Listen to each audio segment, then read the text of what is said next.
네, 다음 소식입니다. 축구 대표팀 감독 선임 논란으로 팬들의 공분을 샀던 정몽규 축구협회장이 오늘 국회에 출석했습니다. 정 회장은 공정하게 감독을 선임했다고 주장하며 네 번째 연임 가능성도 열어놨습니다. 그러나 여야 의원들은 축구협회 운영이 동네 계모임보다 못하다며 정 회장을 질타했습니다. 먼저 조소희 기자입니다. 계모임이나 동아리 모임도 들어가고 나갈 때는 그 정관에 대해서 위배되면 상당한 책임을 묻고 국회에선 축구대표팀 감독 선임을 두고 대한축구협회가 올바른 과정을 이행했느냐를 두고 집중 질의가 이어졌습니다. 지난 7월 홍명보 감독을 발표하기 직전 축구협회 내부에서 정혜성 전력강화위원장이 돌연 사퇴를 하고 이임생 기술이사가 그 자리를 맡게 된 것부터가 축구협회 규정을 어긴 것이라고 지적했습니다. 이임생에게 11차 임시회의에서 위임을 합니다. 자격이 없는 거죠. 외국인 지도자와 홍명보 감독까지 최종 후보 3명에 대해 공평한 면담의 기회가 있었는지도 물었습니다. 이임생 기술이사는 거의 밤 11시에 자택 앞에 있는 카페에 찾아가서 그렇게 특혜로 보이는 이런 면접을 해도 되는 것입니까? 이임생 기술이사가 전력강화위를 대표해 홍명보 감독을 최종 결정하는 과정에 대한 명쾌한 설명은 나오지 않았습니다. 정몽규 회장은 감독 선임 과정에서 음모를 꾸민 적도 실상을 감춘 것도 없다고 말했습니다. 마음대로 임명한 적은 없고요. 절차에 따라서 공정하게 했다고 생각하고. 축구협회장으로서 네 번째 연임 도전 여부에 대해 정 회장은 앞으로 심사숙고해 결정하겠다며 여러 가능성을 열어놨습니다. 오늘 문체위에선 책임질 줄 모르는 축구협회를 향한 쓴소리가 이어졌습니다. 많은 사람들이 그게 정당했냐라고 공정했냐고 얘기했는데 그래서 공정했다라고 얘기하니까 저는 사실 개인적으로 납득이 잘 안 됩니다.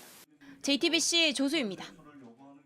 오늘 국회엔 논란의 중심에 서 있는 홍명보 축구 대표팀 감독도 출석했습니다.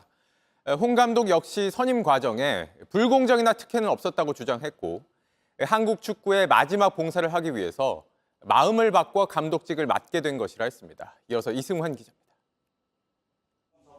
대표팀 감독 선임 과정의 논란으로 홍명보 감독은 데뷔 전부터 홈팬들의 야유를 들어야 했습니다. 결국 대표팀 감독으로 국회에 출석까지 해야 했습니다. 이 자리에선 감독이 되는 과정에서 공정했느냐는 질문이 쏟아졌습니다. 저는 뭔가 저한테 불공정하다거나 아니면은 특혜가 있다거나라고 생각하지는 않고. 홍 감독은 오히려 대표팀 감독직을 맡고 싶지 않았다고 했습니다. 2014년 브라질 월드컵 당시 조별리그에서 탈락한 경험이 40년 축구 인생 중 가장 힘든 시간이었기에 대표팀 사령탑을 다시 맡는 건 쉽지 않은 결정이었던 겁니다.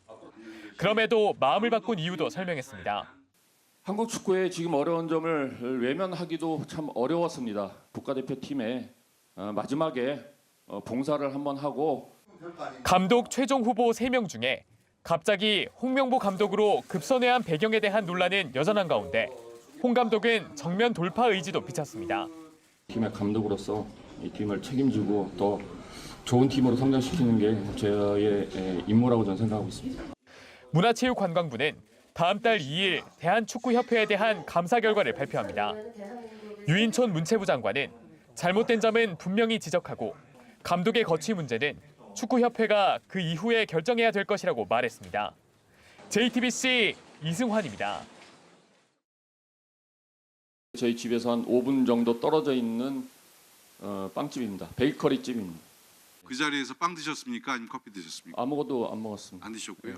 장소만 좀 제공해달라고 했습니다. 그 빵집은 홍명보 감독님이 알고 지내시는 지인이라 그래서 문을 열 수 있었습니다.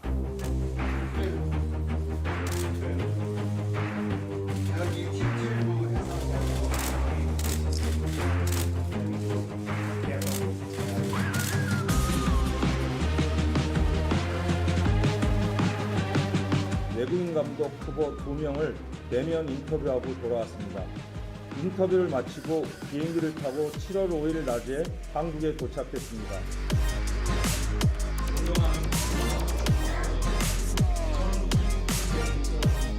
홍명보 감독님이 저를 만나 주실까? 제가 미팅을 할 수 있을까? 이런 고민과 두려움도 있었습니다.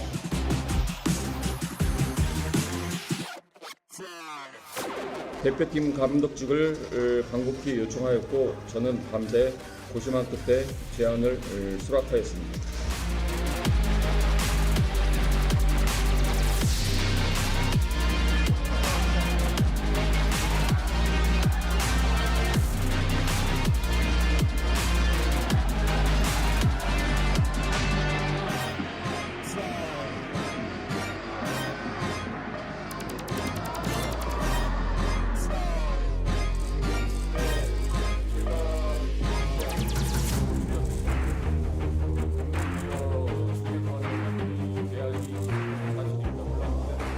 이번 같은 경우는 저는 뭐 회장님과의 어떤 사전에 그런 연락 전략 전혀 없었고요. 저는 이임생 그 총괄 이사의 대화를 통해서 그 얘기를 듣고 저는 결정을 했습니다.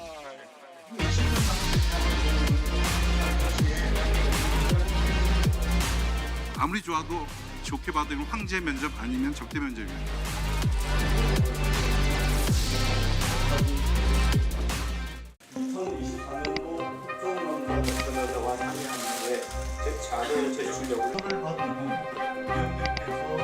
정인과 참고인을 해서 그런 감독을 5명을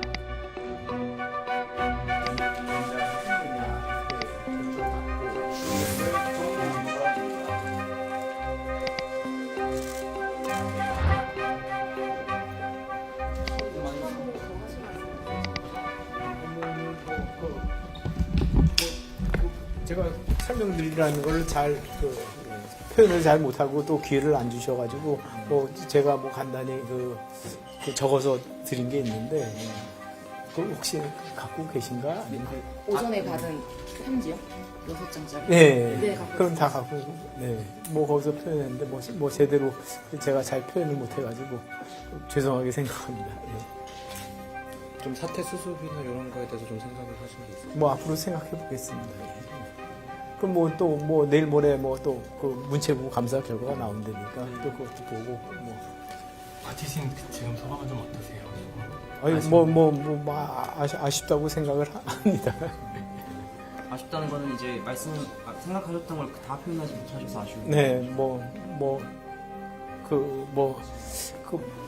그 정혜성 위원장이나 그 이임생 위원장께서 뭐 많이 스트레스 받고 애쓰셨는데 네. 그거를 뭐 굉장히 왔다 갔다 한다. 뭐 좀 표현을 좀 잘 못한 부분은 좀 있는데 뭐 그거 위에 뭐 순수하게 뭐 어떻게 뭐 잘못되라고 한 거는 아닐 거라고 아닌데 그렇게 이렇게 또 하니까 아주 굉장히 지금까지 받아보지 못하는 그런 스트레스를 받지 않았나 이렇게 생각이 되고요. 이사님 사퇴 의사는 존중해 주실 건가요? 한번 토해 보겠습니다. 본인이 너무 힘들어하고 너무 억울해하고 이래가지고 상당히 건강이 걱정돼가지고 건강이나 좀 좋았으면 좋겠습니다. 안에서는 어떤 특별한 얘기는 안 했습니다. 예. 고생하셨습니다.